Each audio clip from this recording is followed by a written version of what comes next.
How was your day today? Oh, it was fine. My back really hurts because I was putting the garbage disposal and all of the P-trap plumbing and basically finishing up the plumbing on the sink and finishing up the installation of the base that the sink sits on. So that meant I had to move the sink several times today, in and out, in and out, in and out. And it's 75 pounds, 80 pounds, something like that. Yep. So. Good thing I didn't get the cement one. The cement one was 120 pounds. That's crazy. Yeah, that's a good thing. I thought the fire clay one was the heavier one, but when I looked back, it was the cement one that was almost double the weight. I was like, man alive. Yeah, that's pretty heavy. That would have been a two-person. I mean, this sink should have been a two-person lift, but yeah. Trying to get it done. And yeah, every time I came in, you must not have been at a point to need help, because I was like, do you need anything? Nope. Okay. But the water flows. I tested the water, poured a bunch of water, 2 gallons into the sink, and watched it flow down into the Pipes, yeah. like, I don't know what the 2-inch pipe that goes down to through the crawl space or into the crawl space mean. Ultimately leading to the sewer. I don't know what that pipe is called, but anyway. So I watched all that and then tested the disposal, and that works.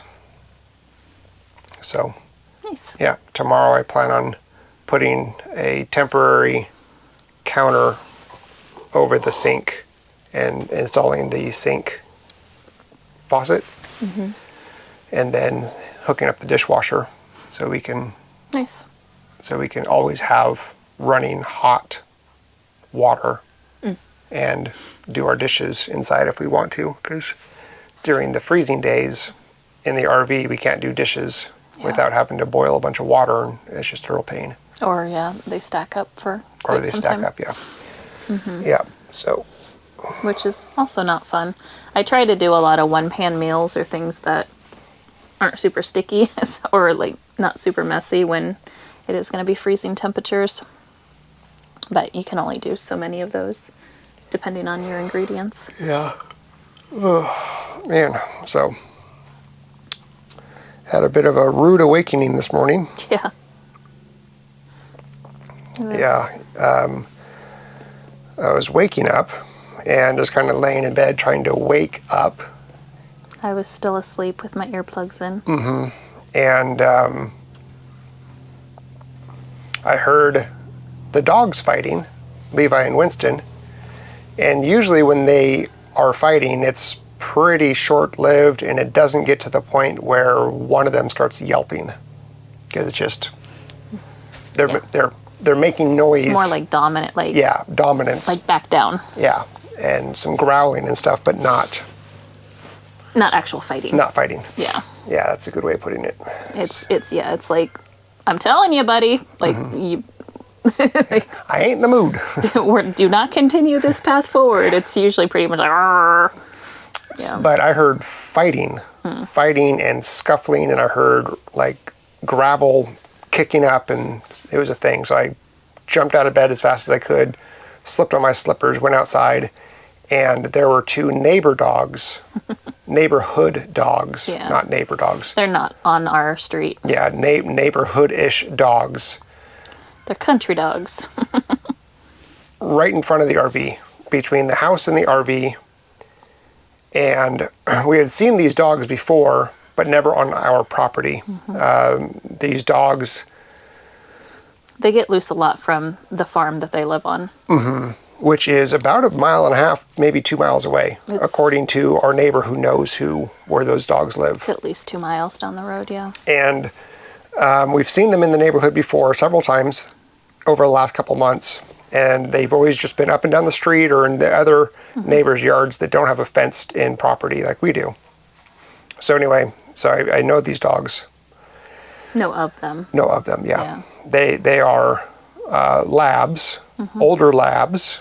One's a brown lab and one's a yellow yellow lab. What is there? There's a brown lab, there's yellow labs, Black. black labs, and then It's basically chocolate, yellow, black. so chocolate, black, or brown, yeah, Yellow. and yellow, and then there's the meth labs. Okay. I thought it was funny because there was a picture of four dogs, and one was looking all crazy, and it was the meth lab. Oh, nice. Anyway, I'll put that up. It'll make more sense. It'll make much. I was like, what? I'm like, no, there's not another breed. Well, there might be, but. So, anyway, they were on the property, and the Levi was, all of the dogs were standing up. No dog was on the ground, but Levi was on top of the chocolate lab and going at him. And the yellow lab was to the side, and he looked at me just terrified. Like, just what's terrified. happening? And Winston is kind of by the yellow lab.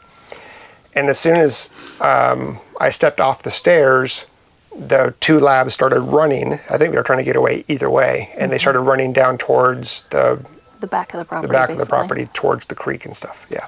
Yeah. And I tried to follow in suit or in my slippers. I obviously, you can't catch the dogs either way, Right. let alone not in running shoes or anything. So eventually our dogs came back, and I went inside and said, Kate, I need your help. I need to go look for the dogs. And so you got up, and we went outside. And so I got on the trike and started riding around the property looking for those two labs. And you stayed with the dogs to check on them. Yeah, to see if they were injured or to see if you scared the dogs and the dogs came back out this way to try to keep ours away from them. But also I was trying to, because we have our free range chickens there, and so I was missing a couple chickens, and so I was, kind of nervous that maybe our dogs came up on them injuring our chickens or something, because you never know. And I mean, we definitely don't want other animals on our property. We don't even allow our friends that come to visit who have dogs, their dogs aren't allowed to get out of the vehicle or to come around the property, because you just don't know how, dogs are going to react when they're supposed to be protecting animals. So yeah, it was a little crazy. I mean, when Nate woke me up and he's like, can you help me? Our dogs are fighting other dogs. And I'm like, what? Like, my brain couldn't comprehend, like, what do you mean? like, why are there dogs? I don't know how they got into our property. Yeah. Because they'd have to, the only place I can think of where we have a weak point, they would still have to get through 2 or 3 rows of electric fence. Mm-hmm. So if they were to get into that area to get to where they were, that's going through a lot of electric fence. Mm-hmm. I mean, that's pretty, for a farm dog that's most likely trained to something. Well, maybe that's why they're always off property. Maybe they aren't respectful of hot fences, but man, that was shocking that they were this close. Yes, it was. My brain, I'm not a morning person anyway. I don't usually function till after 10 or 11, so I was like, what? Yeah, so we did a check on both the dogs. Mm-hmm. Winston seemed fine. He had a bunch of slobber and stuff on him. Yeah. Levi had a little, like, some faint blood marks on his back, but they were very, very faint, and he had a couple drips of blood on his paw, and we don't think it was from him. We think it was from the other dog. Yeah. And I noticed later that Levi had a couple scratches on the edges of his nose, like maybe paw scratches or something, because it had broke the skin, but it wasn't Barely. It was superficial. It was.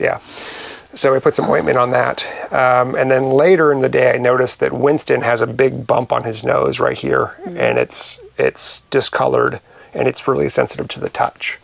So he probably got bit or something. Yeah, I don't see any puncture wound, but something like that happened.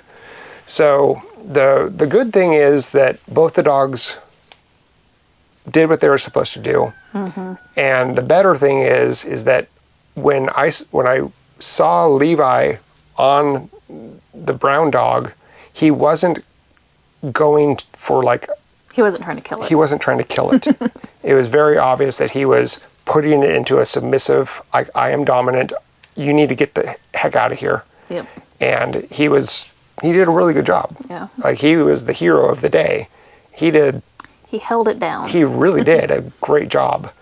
And then chased him off as far as he could, because we had our inside perimeter hot, and it was closed up, so they couldn't get back towards the creek themselves. So I don't know where those dogs went, but one of our neighbors knows who they belong to, so I texted and eventually started talking to her over the phone. She contacted the owner, and the owner was at work, got off work, came out, and I'm guessing they found the dogs. I haven't heard anything back. Because the dogs have tracking collars on them. One of the dogs does, but it's a proximity. You have to be in proximity of it. Yeah. So our neighbor talked to the owner of the dog and said, "Look, this is now happening too much." Yeah, way too. We all have dogs in this neighborhood. Yeah, way too much. And those two dogs aren't fixed, so they probably are out scouting for females. I don't know why they would have come up onto our property, and again, how they did. Yeah. But they did. I don't think they're going to do it again. I don't think they're going to do it again. No, because those two labs, they didn't ever seem aggressive.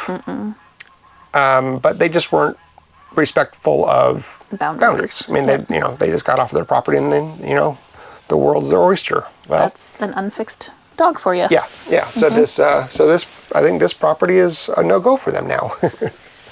Yep. Yeah. It's just crazy. It was crazy. It's not something you ever want to wake up to. I'm just glad that, they didn't have like a rampage, like if our dogs were somewhere else and they got into our chicken runs and like devastated our flocks. Like that would have been, there's so many things that could have happened, or got in with our sheep and injured our sheep, or you just don't know with dogs that you don't know. Yeah. So it's pretty crazy, but we're glad everything was okay. And they did their job. They did exactly what they were supposed to do. And I don't think our dogs injured their dogs. If they did, it wasn't anything significant. I'm sure that, they probably did bite. Oh, yeah. But I don't think it was anything too crazy, which is good, because I've seen some horrific dog fights. Yeah. We don't ever want that to happen. Don't ever want to have to take any additional actions towards aggressive dogs and stuff. We're both huge animal people and animal lovers, and so I think as far as it could have gone, probably the best way that it could have, other than just staying off our property. Besides. But for this particular scenario, I think it was the best that it could have turned out to be. Yeah. Yeah. I agree. Yeah. So that was the event of today. The unexpected way to wake me up. Get slapped on the thigh and yelled at to get up. What? I was like, huh? I was very confused. Yeah. He gets amped. I'm sure I was pretty funny looking, trying to run down the pathway with my Crocs on. You didn't have them in 4-wheel drive. I didn't even have them in 4-wheel drive, so I'm trying to run with loose Crocs and flippies. Yeah. In my PJs and yeah. After some dogs that were just fighting, I would have probably went straight for the trike, because I know I can't run. So it's like, for me, it's like the only thing that I could potentially even come close to keeping up with a dog on. When they first started running, when they were by the house, they stopped by the entrance to the back of the house, by those bushes, Oh, yeah. So at that point, it wasn't a far run for me. Oh, gotcha. Like I was running to get to that point now, and then they took off, and then I was like, well, I'm not gonna. Like, okay. So, but yeah, it was ineffective either way. Yep. Yep. It's like, what would you do when you got caught up to them either way? It's like, realistically, not knowing the dogs and being able to keep our dogs back. One person with 4 dogs is, it's just one of those where it's like, there's no good scenario of how you could wrangle them back off the property, especially not knowing how they got onto it. Yeah, I guess my thought was being close to be able to try to call off our dogs knowing where they're going, kind of observing to see which way they went. Yeah, just maybe see how they got on. So if they went the same way. Yeah. Yeah. Yeah. So anyway, whew, yep. Don't want that to happen again. That was no bueno. Yeah, and then I worked on the kitchen island. Yeah, I did Sunday chores today because I didn't do them this weekend, and today was such a gorgeous day. It was like 65 degrees. It was a nice day today. Very beautiful, and I'm not feeling the greatest, so I just was like, well, I'll see how I do, and I filled up and gave everyone fresh water and filled up everyone's food buckets again, and then just kind of hung out with, and collected eggs, because I started collecting eggs today for my second hatch of March, because that'll start next week, as I'm pretty much timing it to the point of I will have this current hatch, and then within a day of them hatching, I will be putting in new eggs and resetting the incubators, and so they'll pretty much have no downtime with eggs. And then be scheduling all of the appointments for customers. I've been getting a ton of people reaching out yesterday and today wanting chicks like this week, and it's like, sorry, I'm completely sold out for pretty much the entire month of March. Now it's going to be mid-April before I have chicks again that are available. It's pretty crazy with how many. And I'm starting to get requests for geese or goslings, which is good because I'm planning on incubating now that we know the Chinese are fertilized. Because we've collected a few and cracked some open to scramble them, and we know they've been fertilized. So I'll probably plan on a late April hatch for the goslings, when I'm pretty consistently sure that they've been fertilized long enough, and that because they're newer pullets, so I don't want to use their first couple weeks of eggs.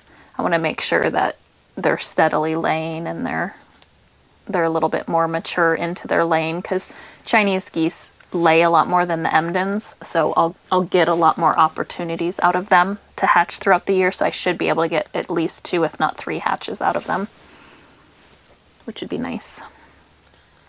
And plus I want to do a smaller test hatch first, because like the Emdens, last time we did a pretty big one, and we didn't realize that none of them were fertilized. Because the dominance that the ladies were showing towards each other, we just kind of were like, oh, well, maybe we have a boy. Well, then, but we also cracked a couple of them open, and they had the little spot in them. Yeah. But we didn't know. We didn't realize they had to have the full circle around the spot. Yeah. For the geese. It's a little tiny bit different than the chickens, but you absolutely, it's a lot more distinctive when it's fertilized for a goose. And we just kind of thought the darker bullseye in the center was a fertilized goose egg. That's not the case. Nope. You have to have a big circle around the circle with the dot. So it's kind of like a. You have to have the bullseye, the tick bullseye indicator, basically. Yeah, exactly. Yeah, it's kind of crazy.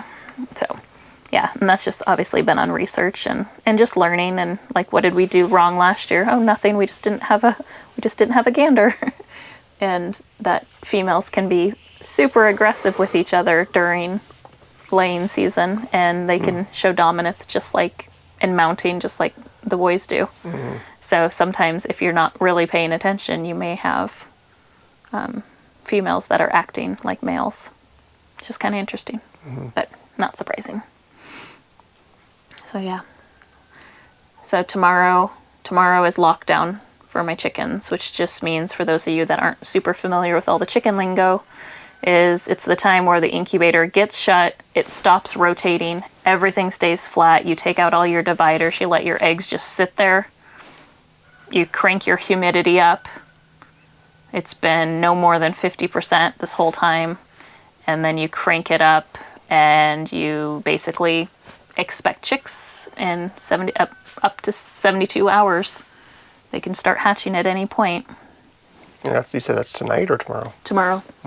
So that's where we're at for it. So lockdown will be tomorrow, and then I'm anticipating I will start getting chicks this weekend for hopefully rounding out by Monday. I'm hoping is finished hatching, It can be like Friday through Monday is right around my 20, 21, and 22 days, which is going to be your most common.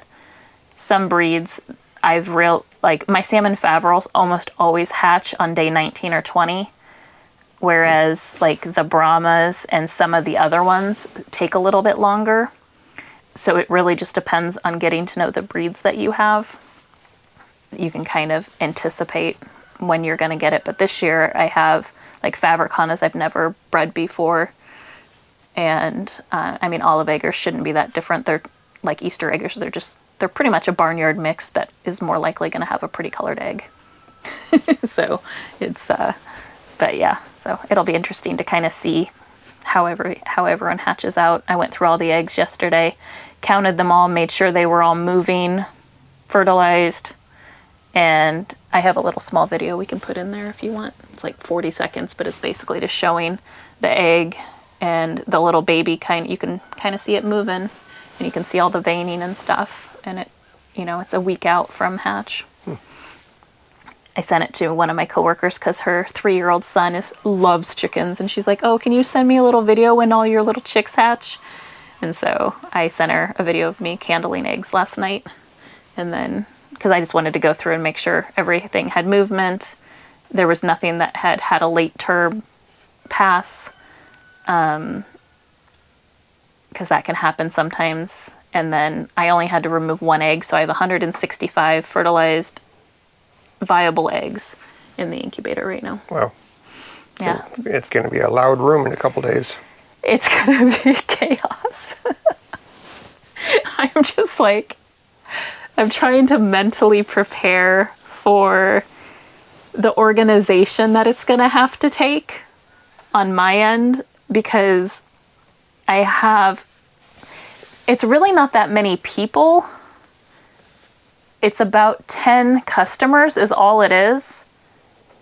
Which is crazy for that many chickens. But one person has 44, and then quite a few have like in the 20s. So it's not like crazy. So part of me is like, okay, do I separate by breed and just have all the different breeds in different brooders? Mm-hmm. Or do I do it by customer order? Mm-hmm. And I'm leaning more towards by breed because I'm going to have a little bit of overhatch. And so then if they're like, "Oh my gosh, they're so cute, I think I'm going to take a couple extra," then I can be like, "Okay, cool, you're already here. Yes, these are available," type of a thing. So I don't know. I'm going to have to see, because that's going to be the biggest part, is just mentally and physically, how is that going to be organized? Because I do think that's the only thing I'm a little stressed out about, is what is the best and the smartest way that I can keep them organized so that I can be like, okay, 100% know that you're getting what you asked for. And because there's going to be a couple brooders that I'm going to have to put multiple breeds in, because I only have 9 brooders containers right now that I think I'm going to be able to do brooders. I almost bought one of those little playpens, those little, they're like collapsible, they're like little pop-up tent things. Mm-hmm. I almost bought one of those just to put on the ground, and then put the ones that I, had really large groups of. But I was like, man, that room is too small to have like something on the ground and then all these things here. And I was like, oh, yeah. So we'll see how it goes the first time, and at least there's 21 days in between hatching. That'll give me some time to be like, okay, that either worked really well or that was a total train wreck and I gotta rethink it for the next order. Because the next grouping is actually more people, and they have smaller orders. But I think I only have about 7 or 8 different breeds that the majority have picked. So that one might be actually a little easier, because it's not the full variety of everything that I carry, if that makes sense. Mm-hmm. So yeah, it's crazy. It's gonna be interesting. It'll be good. Pray for me, y'all. It's gonna be very, very. I took Friday and Monday off of work just so I could be like, let me get it organized, let me get all the people and the appointments scheduled, and then let me just not have to worry about meetings and going back and forth, and I can just focus on getting all the chickens back out of the property and then take a breather while everything goes in the incubator, and I don't have to think about them for about 2 weeks until I have to start making sure that we go through this again. Right. Yeah. So yeah. No more surprises. No more crazy dogs showing up or random things. I'll have enough excitement with the... Yeah, it's going to be busy. It's going to be a very busy week. Because I have to get ready for it and then it actually happening. You know me, I love myself a deadline. Yeah. Ugh, excuse me. Nate would have had it all ready. It would have all been organized and in place. I'm like, it's all in a pile out there. I need to put it all together. I'm looking at it. I'm just like, nope, she'll do it. I will. She'll do it. I will. Yeah. I planned on doing it today. I just really did not feel good. So I thought making sure that they were all taken care of and had very full waters, very full feeders, and all of that meant I would have to spend less time with them, where I could put more energy and focus in here. So I was like, I'm going to do that first, make sure we're good, and then because it's just, that shouldn't take me that long to get the brooder set up and put together. I just have to figure out how to get the hardware cloth adhered properly. Yeah, I was rethinking that as you can just do a couple zip tie holes and Be a little easier, yeah. Yep. Yeah, because I wanted to do a test run because we have one cut out and ready, the lid, and so I just needed to cut a piece of hardware cloth, and then I wanted to test it because he had talked about either using silicone or I have a hot glue gun. We talked about that, and then or tying it up with something, whether it was zip ties or something else. So just want to do something that's going to hold it in place, because the only thing we want to make sure is when we have all of those birds in there, if a snake was able to get in for some reason, there's going to be no way they're going to be able to get to the chicks, and that's what we want to make sure of. Like, I don't care if a snake gets in the room as long as he can't eat anything. So he can have an egg, that's fine. No egg. Well, I mean, it'd be the best of the possible scenarios. Yeah. Yep. All right. Enough excitement for the day. We'll talk to you tomorrow. Yep. We're all excitement out. Yeah. Bye. This is an egg of a baby chick that's going to hatch in about a week. And you can see the movement.